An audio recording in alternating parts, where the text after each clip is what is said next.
يابا شي على شي اقواكم بكل شي. بعد انقطاع اسبوع رديت للطبخ وهالمره مفول. ويلا بنات حضرين جدورتشن وشبعن رجولتشن. معكروني على لحم بصلصه ومفوله، فول ومكفول وعلى حسب الوصول. الريحه تنشاف والطعم يقرص وواحد على واحد. يشوف ليها كفي لك الله المعكرونيه نثريه وتحسبهن حساب. هذا اللي ما تعرف تسوي معكرونيه واللي عجنتها واللي ما تضبطها، هاي افضل طريقه لكم وشي مرتب واحلى عشاء ممكن تجربونه. قبل لا نبلش بالطريقه صلوا على محمد وآل محمد وخلونا لايك ومتابعه. تعالوا نبلش. بعد من وهيك ننزل لكم طريقه كامله. هسه حتى نسوي معكرونه مضبوطه جدر، خلينا الماء يحمل ننزل فيه المعكرونه. حتى ما تلزق عندكم المعكرونه خلوا وياها شويه زيت. هسه نجي نشيك على المعكرونه مالتنا، راد لها بعد شويه. هسه استوت. هسه هاي المعكرونه شوف ليها شلون نثريه. هسه هاي المعكرونه بعد ما بردت وشوف ليها شلون نثريه وما عجنت عندي. السر انه من تسلقونها ضيفوا زيت. شوف ليها صلوات على محمد. حتى نسوي معكرونه طيبه واحد على واحد. بالبدايه نحتاج لحم مثروم، حمى جدر ننزل بدون زيت لان اللحم راح يذب عندنا دهن.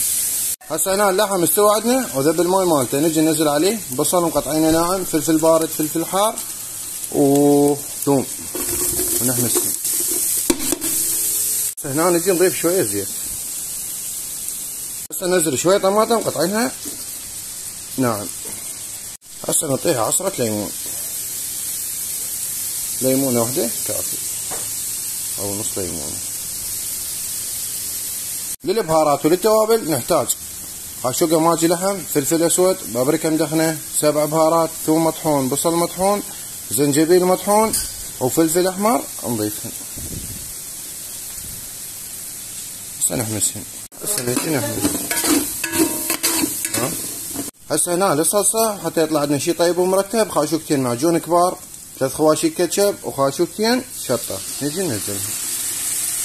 هسه نجي نحمس اللحم والمعجون وعلى ما تطلع ريحه المعجون ونضيف المعكرونه مالتنا.